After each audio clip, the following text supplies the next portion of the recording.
공부를 더 시키지 말고 공부할 수 있는 아이로 만들어라.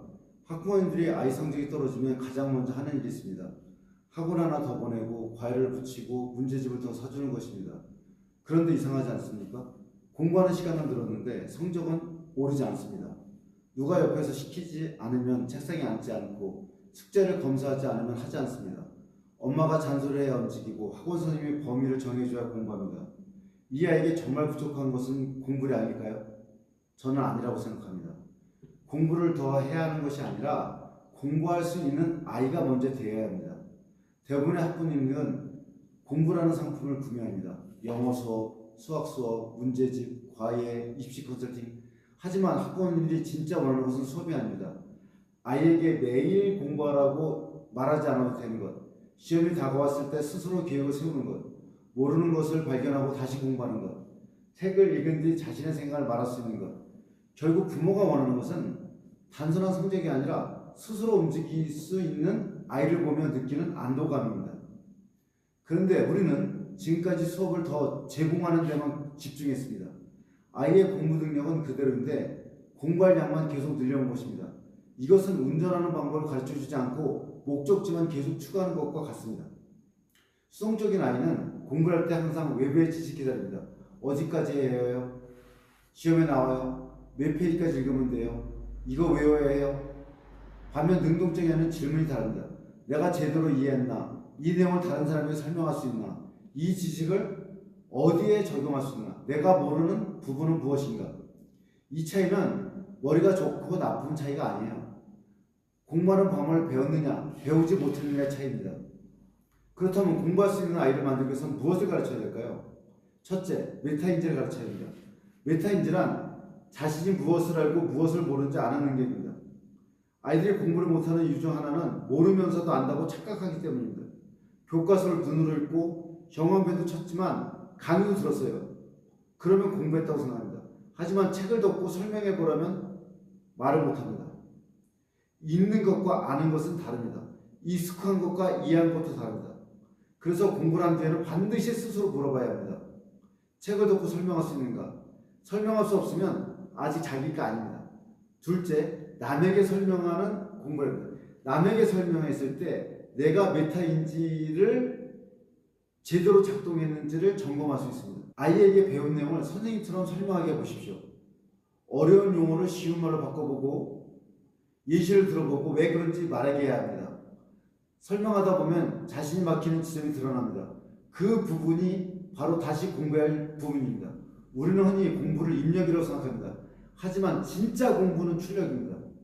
다시 한번 정리할게요. 첫 번째, 메타인지를 키워라.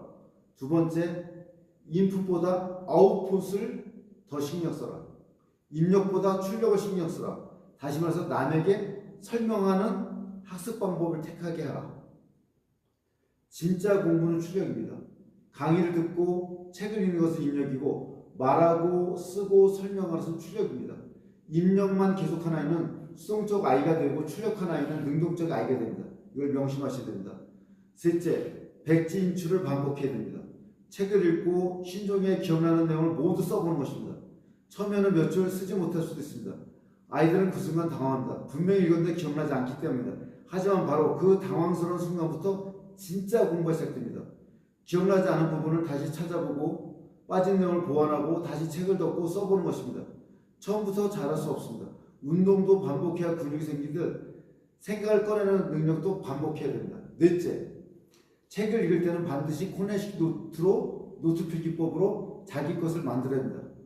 많은 아이가 책을 끝까지 읽는 것만 목표로 삼습니다. 하지만 책은 끝까지 읽었다고 자기 것이 된 것이 아닙니다.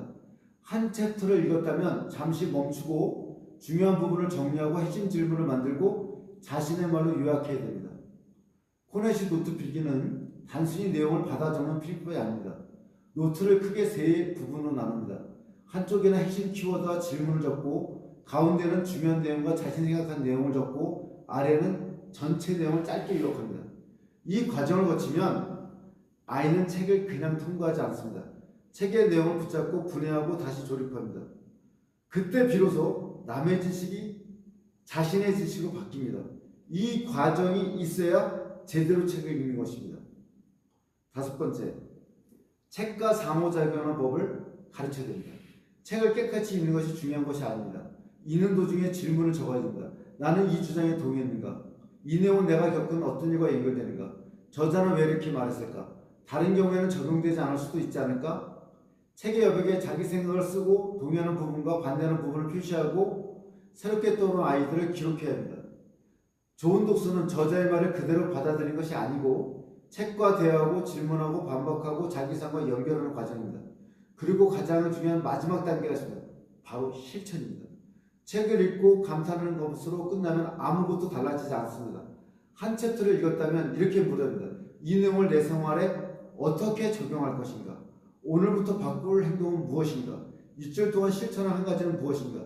예를 들어 시간 관리에 대한 책을 읽었다면 좋은 문장에 밑줄만 칠 것이 아니라 다음날의 시간표를 실제로 바꿔야 합니다. 습관에 관한 책을 읽었다면 습관의 원리를 외우는 데서 끝나지 말고 아침에 실행할 행동 하나를 정해야 합니다. 지식은 실천할 때 능력이 됩니다. 하지만 이 모든 과정에는 반드시 선행 조건이 있습니다. 바로 디지털 관리입니다. 스마트폰 알림이 계속 울리고 짧고 강한 영상에 익숙해져 있고 릴스, 쇼츠 말입니다.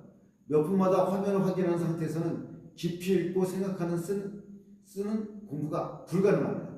집중하지 못하는 아이에게 공부지가 부족하다고 혼내기 전에 집중할 수 환경부터 바꿔야 합니다. 스마트폰을 손에 쥐고 집중력과 자기주도성을 요구하는 것은 모순입니다. 그래서 공부 방법을 가르치기 전에 디지털 사용 시간과 장소, 규칙부터 정해야 합니다.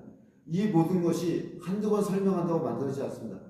코네식 노트 필기도 반복해야 되고 백지 인출도 반복해 익숙해지고 설명하는 능력도 여러 번 해봐야 좋아집니다. 결국 아이를 바꾸는 것은 특별한 강의 한 번이 아니라 매일 반복되는 루틴입니다.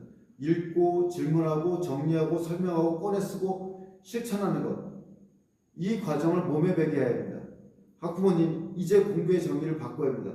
공부 시간을 늘리는 것이 공부가 아니라 학원을 많이 다니는 것도 공부가 아니라 책을 끝까지 읽는 것이 공부의 완성도 아니고 독서의 완성도 아닙니다. 진짜 공부는 스스로 이해하고 질문하고 설명하고 실천할 수 있는 힘을 만드는 과정입니다. 아이에게 공부를 더 시키려고 하지 마세요.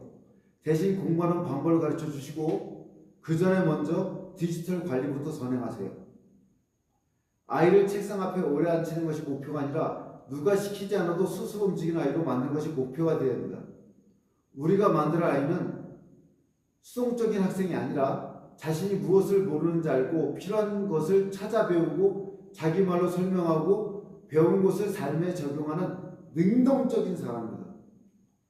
그래서 저는 이렇게 말씀드리고 싶습니다. 공부를 더 시킬 생각하지 마시고 공부 자체를 할 수 있는 아이로 만드세요. 성적은 그 다음에 따르는 결과물이고 이 모든 행위 이전에 디지털 관리부터 시키세요. 그리고 실천하지 않는 공부는 도로 나오는 답입니다. 실천하는 공부만이 진짜 공부입니다.